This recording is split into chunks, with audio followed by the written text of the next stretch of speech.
everything you kind of do in Idol gets dissected, like you said, with your covers of Eleanor Rigby and Billie Jean. I mean, you credited the Chris Cornell version, and still people on message boards were like, "Oh, you know, he's ripping off Chris Cornell." Did it upset you at all? Yeah, it upset me at first, I think, because especially with Eleanor Rigby, because I'd made it a point in interviews leading up to that performance to credit you know, the bands that influenced that version, because it wasn't just one band. And for whatever reason, every time I said it, it hit the cutting room floor.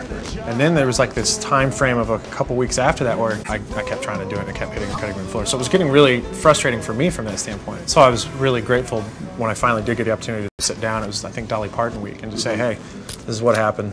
These are the events. I never wanted to be that person that stepped on any other musician's toes. So, and with the Chris Cornell thing, I just found that to be absurd to the point of all I could do was really laugh about it. It's like, well, I did everything that I could do. Yeah. So if people are going to build their opinions based off false information, there's nothing else I can really do. I think probably one of your most successful, I would say the most successful rearrangement was Mariah Carey Week, just her own arrangement. And can you just talk to us a little bit about how you rebooted that song? Mariah's built her career off of making pop hits, and you know, I read an article kind of coming into that week that somebody had posted in our Red Room about Frank Sinatra and how he would break down a song. He would read the lyrics before he ever listened to the music and really kind of get in tune with what the song was about. Then he'd go in a studio and map out those lyrics to the music and track it out, usually in 2 or 3 takes. And I just thought that was really interesting, you know, because any good song tells a story.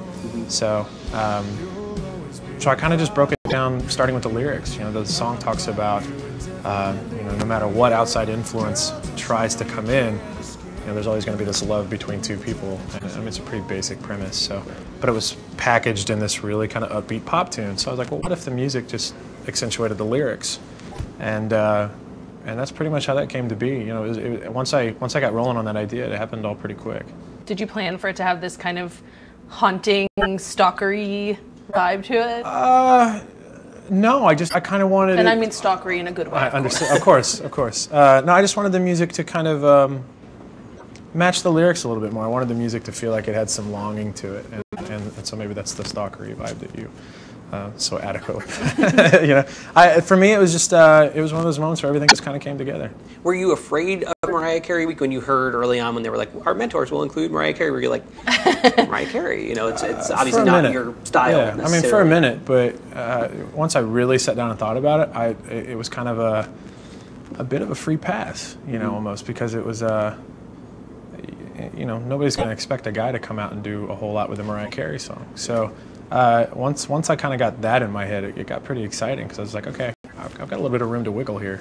So. And I've heard she wants that to be on your first album. Any chance that you might do that? Because I think we would say we're rooting for that. Yes. You know, I'm not opposed to the idea. It just kind of depends on how everything falls into place. I definitely want a record that's going to have some continuity to it. So it just depends on whether or not it fits the record. I would love to, though. We've got to get superficial for a second. I actually had a dream last night where we kind of made out. You were a great kisser. Thank you so much. Just, I love your wedding ring. Should I go? I don't know.